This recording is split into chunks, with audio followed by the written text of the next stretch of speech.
తిరుపతిలోని ఓ ప్రైవేట్ హాస్పిటల్లో సినీ ఫక్కీలో చోరీ జరిగింది. డాక్టర్ ముసుగులో వచ్చిన ఓ దొంగోడు వైద్యం కోసం వచ్చిన మహిళ మెడలో నుంచి బంగారు గొలుసు చోరీ చేశాడు. నగరంలోని గోపీమాధవి ఆసుపత్రిలో ఈ ఘటన జరిగింది.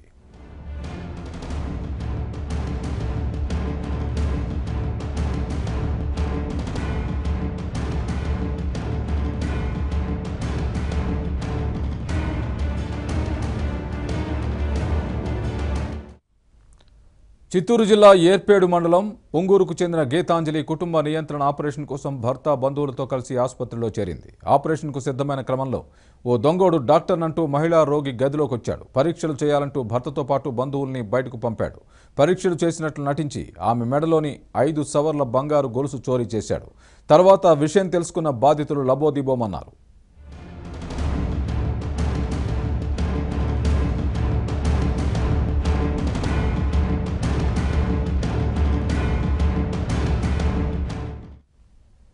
ఈ ఘటనపై రోగి బంధువులు నిర్లక్ష్యంగా వ్యవహరించిన ఆసుపత్రి యాజమాన్యాన్ని నిలదీశారు. దీంతో ఆసుపత్రి యాజమాన్యం ఆగ్రహం వ్యక్తం చేస్తూ రోగి బంధువులను బయటకు గెంటివేశారు. దీంతో బాధితులు ఈస్ట్ పిఎస్లో ఫిర్యాదు చేశారు.